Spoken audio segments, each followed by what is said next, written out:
as President Donald Trump considers escalating the U.S.'s involvement in the conflict between Iran and Israel, some are wondering whether or not Fox News is pushing Trump towards war. Now, the answer, of course, is absolutely. On Tuesday, Trump took to True Social to tell Iran that they should offer an unconditional surrender. He also said, quote, "We know where exactly Iran's leader is hiding. He's an easy target, but we are not going to kill him now." We? Who's we? In another post, he said this, quote, "We now have complete and total control of the skies over Iran. Iran had good sky trackers and other defensive equipment, and plenty of it, but that it doesn't compare to American-made, conceived, and manufactured stuff. Nobody does it better than the good old USA." So, yeah, that we. What do you mean? That means we're involved. They're literally admitting that we are involved. What is going on here? I thought he was supposed to be the anti-war president. I thought he was going to try to negotiate. No, that's over with. There is no more negotiation.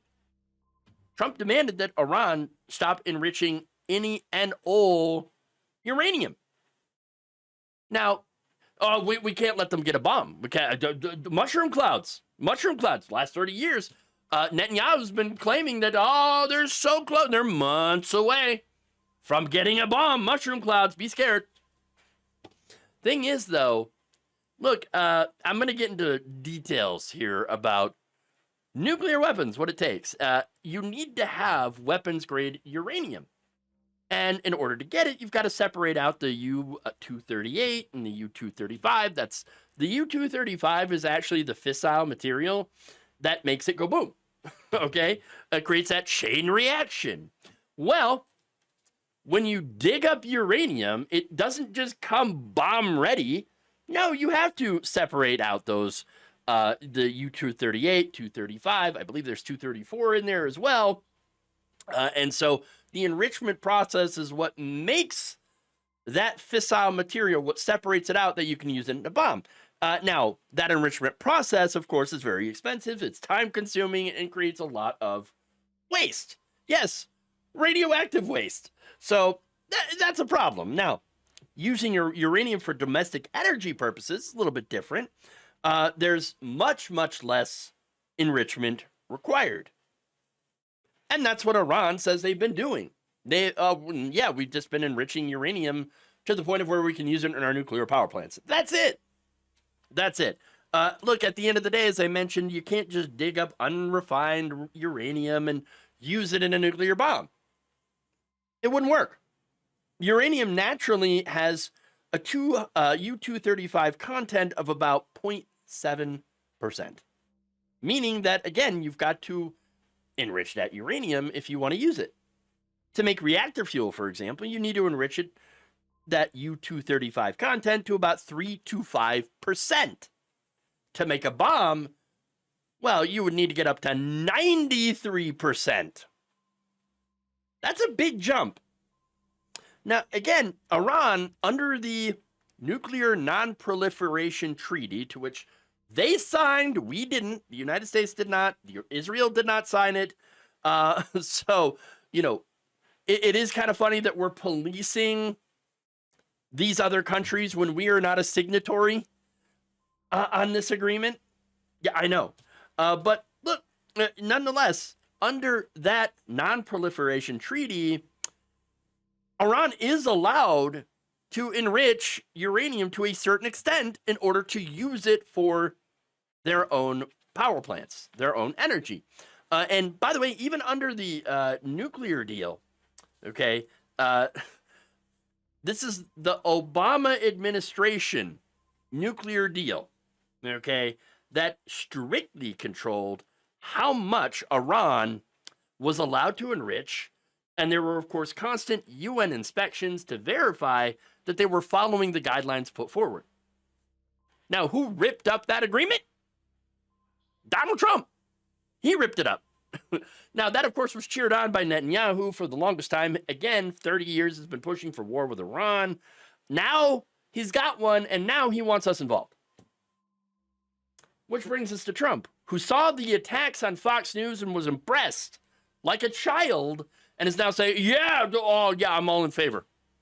Oh, no. Oh, no. He's also apparently become convinced that the Iranians, they were playing him. See, the Iranians, they're playing you, everybody. So this has become about Donald Trump's ego now. This egomaniacal maniac is going to get us involved in a war in the Middle East. Look, you've got Netanyahu and other people close to Netanyahu, people inside of Trump's administration who side with Netanyahu or just hate Iran, or are like the weird end times people. They've all told Trump things like, oh, you are being humiliated by the Iranians. Oh, they have played you. They have made you look like a sucker. Are you a sucker, Mr. President? Are you a chump? Are you a chump? Because you're looking like a chump right now. They are laughing at you, sir. They're laughing at you. And, of course, where all these pro-war voices are right now, they're on Fox News, of course. Tell me which Arab country has stepped up and said, you know what, we're going on the side of Iran. They're doing so great. The Israelis are kicking their asses left and right, and the U.S. hasn't even gotten involved directly.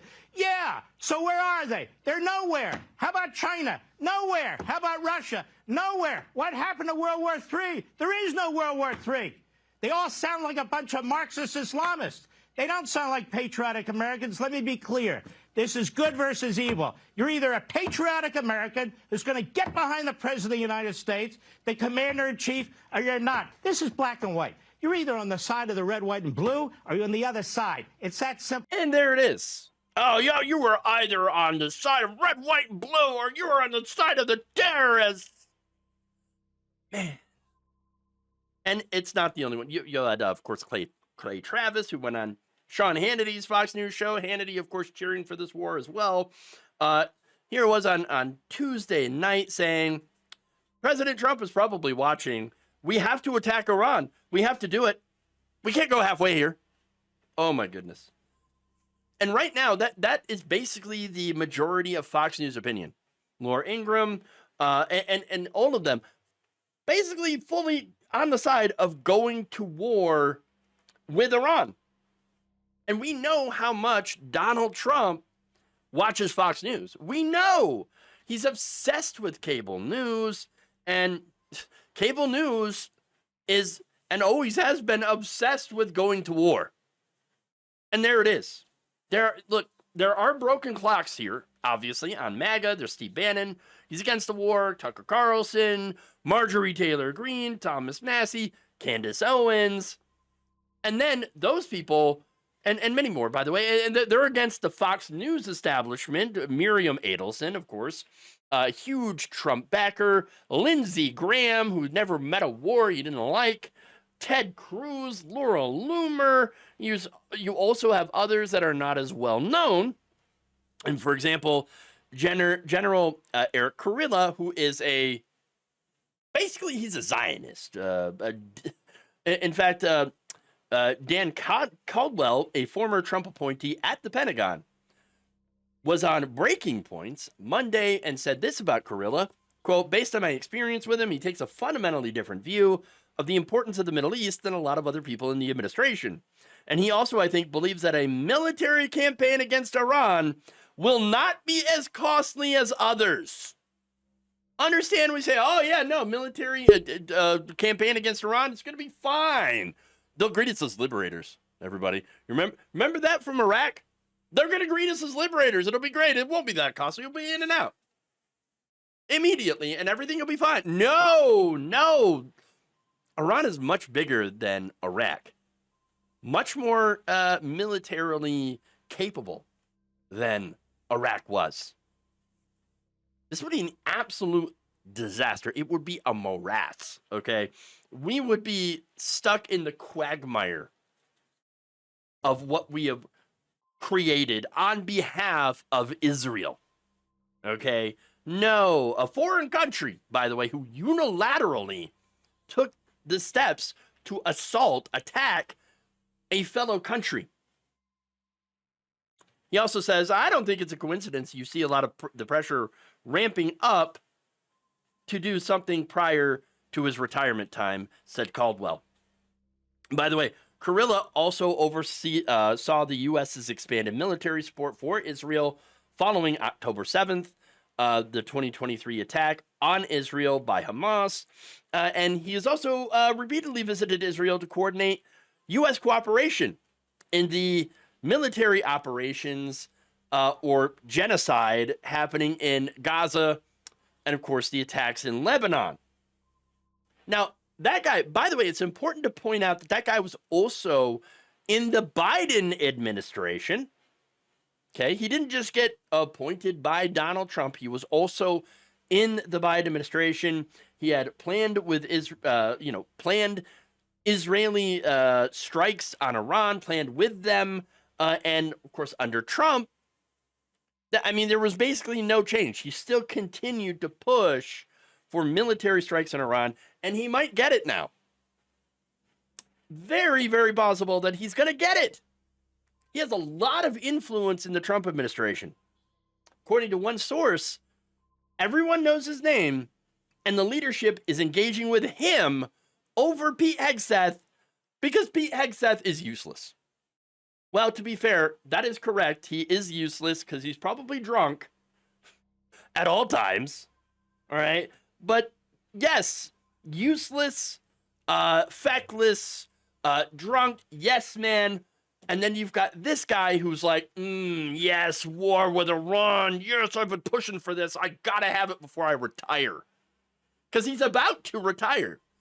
And so I guess he just wants to have this war with Iran that he says is not going to be all that costly before he retires. That's his big hurrah.